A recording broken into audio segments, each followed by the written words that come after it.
Assalamualaikum warahmatullahi wabarakatuh. Sebelumnya perkenalkan, nama saya Yunita Widyasari dari Program Studi Psikologi Islam Institut Agama Islam Negeri Kediri. Pada video kali ini saya akan menjelaskan mengenai tokoh filsafat prasokratik dan pemikirannya. Langsung saja kita simak penjelasannya ya. Silakan. Sebelum saya menjelaskan mengenai 5 tokoh filsafat prasokratik, terlebih dahulu saya akan menjelaskan mengenai apa sih filsafat prasokratik itu. Jadi, filsafat prasokratik adalah filsafat yang dilahirkan karena kemenangan akal atas dongeng atau mite-mite yang diterima dari agama yang memberitahukan tentang asal-muasal segala sesuatu. Objek pemikiran tokoh-tokoh filsafat prasokratik ini adalah alam semesta. Sedangkan tujuan dari mereka berfilsafat adalah untuk memikirkan soal alam besar. Dari mana terjadinya alam, itulah yang menjadi sentral persoalan bagi mereka. Pemikiran yang demikian ini merupakan pemikiran yang sangat maju, rasional, dan radikal. Sebab pada waktu itu, kebanyakan orang menerima begitu saja keadaan alam seperti apa yang dapat ditangkap dengan inderanya tanpa mempersoalkannya lebih jauh. Sedang di lain pihak, orang cukup puas menerima keterangan tentang kejadian alam dari cerita nenek moyang. Selanjutnya saya akan menjelaskan mengenai 5 tokoh filsafat prasokratik beserta pemikirannya. 5 tokoh tersebut yaitu yang pertama ada Thales, yang kedua ada Anaximandros, yang ketiga ada Anaximenes, yang keempat Parmenides, dan yang terakhir Heraklitus. Yang pertama saya akan menjelaskan mengenai pemikiran dari Thales. Thales adalah seorang filsuf yang mengawali sejarah filsafat barat pada abad ke-6 sebelum Masehi.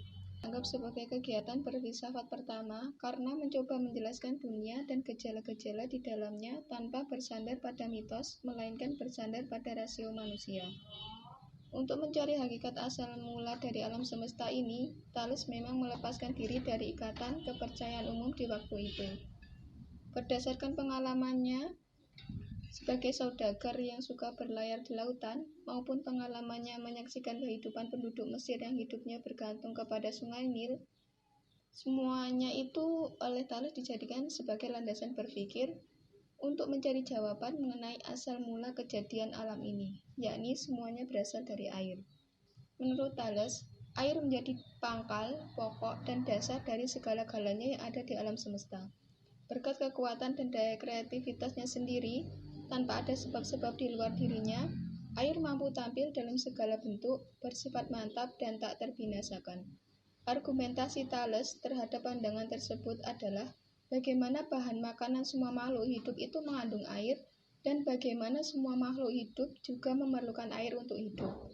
Selain itu, menurut Thales, air adalah zat yang dapat berubah-ubah bentuk, bisa menjadi padat, cair, maupun gas, tanpa menjadi berkurang. Yang kedua yaitu pemikiran Anaximandros. Anaximandros adalah murid dari Thales. Anaximandros adalah seorang ahli astronomi dan ilmu bumi. Sama halnya dengan gurunya, Anaximandros juga ingin mencari asal dari segalanya. Namun ia tidak menerima apa saja yang diajarkan oleh gurunya. Yang dapat diterima akalnya ialah bahwa yang asal itu satu, tidak banyak. Tetapi yang satu itu bukan air, sebagaimana yang dikatakan oleh gurunya, bukan sesuatu anasir yang dapat diamati oleh panca indera. Menurut Anaximandros, segala sesuatu itu berasal dari tu apeiron, yaitu yang tak terbatas, tidak dapat dirupakan dan tidak ada persamaannya dengan apapun. Dalam pemikirannya, Anaximandros juga mencoba menjelaskan bahwa yang tidak terbatas itu bersifat kekal dan ada dengan sendirinya. Yang ketiga yaitu pemikiran dari Anaximenes. Anaximenes adalah seorang filsuf yang berasal dari kota Miletos. Anaximenes tidak lagi melihat sesuatu yang metafisik sebagai prinsip dasar segala sesuatu. melainkan kembali pada zat yang bersifat fisik, yakni udara. Tidak seperti air yang tidak terdapat di api, yang dalam hal ini merupakan pemikiran dari Thales. Menurut Anaximenes, udara merupakan zat yang terdapat di dalam semua hal, baik api, air, manusia, maupun segala sesuatu.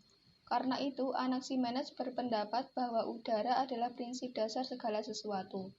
Udara adalah zat yang menyebabkan seluruh benda muncul, telah muncul, atau akan muncul sebagai bentuk lain. Perubahan-perubahan tersebut berproses dengan prinsip pemadatan dan pengenceran. Bila udara bertambah kepadatannya, maka muncullah berturut-turut angin, air, tanah, dan kemudian batu. Sebaliknya, bila udara mengalami pengenceran, maka yang timbul adalah api. Proses pemadatan dan pengenceran tersebut meliputi seluruh kejadian alam, sebagaimana air dapat berubah menjadi es dan uap, dan sebagaimana seluruh substansi lain dibentuk dari kombinasi perubahan udara. Jadi pada intinya, pemikiran Anaximenes ini bahwa seluruh pembentukan alam semesta ini berasal dari proses pemadatan dan pengenceran udara yang sehingga membentuk air, tanah, batu, dan sebagainya. Anaximenes juga mengemukakan persamaan antara tubuh manusia dengan jagat raya berdasarkan kesatuan prinsip dasar yang sama, yakni udara. Yang keempat yaitu pemikiran Parmenides. Parmenides lahir kira-kira tahun 450 sebelum Masehi. Parmenides dikatakan sebagai logikawan pertama dalam sejarah filsafat. Bahkan dapat disebut sebagai filosof pertama dalam pengertian modern. Sistemnya secara keseluruhan disandarkan pada deduksi logis. Parmenides terkenal sebagai ahli pikir yang melebihi siapa saja pada masanya. Filsafat yang dikemukakan Parmenides yaitu yang realitas dalam alam ini hanya satu, tidak bergerak dan tidak akan berubah. Sedangkan dasar pemikirannya yaitu yang ada itu ada dan yang mustahil itu tidak ada. Perubahan yang berpindah dari ada menjadi tidak ada itu mustahil, sebagaimana mustahilnya yang tidak ada menjadi ada. Menurut Parmenides, ukuran dari realitas ialah logika yang konsisten. Contohnya begini, ada 3 cara berpikir tentang Tuhan. Yang pertama, Tuhan itu ada. Yang kedua, Tuhan itu tidak ada. Dan yang ketiga, Tuhan itu ada dan tidak ada. Menurut Parmenides, dari ketiga cara berpikir tentang Tuhan ini, yang benar adalah Tuhan itu ada. Mengapa kok demikian? Karena pertama, tidak mungkin meyakini yang tidak ada.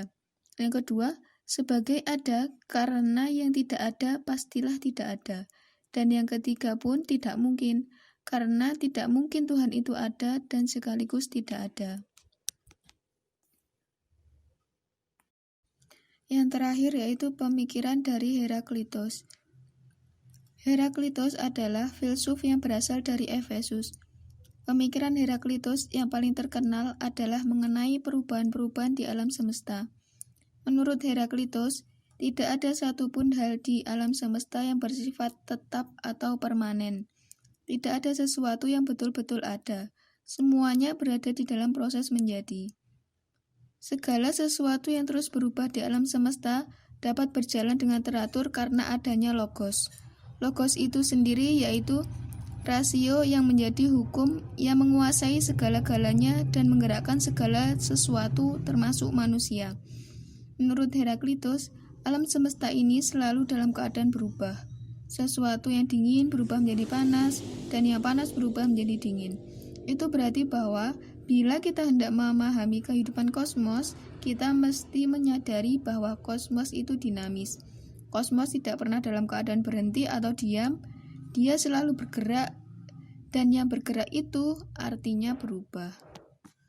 Sekian materi yang dapat saya sampaikan.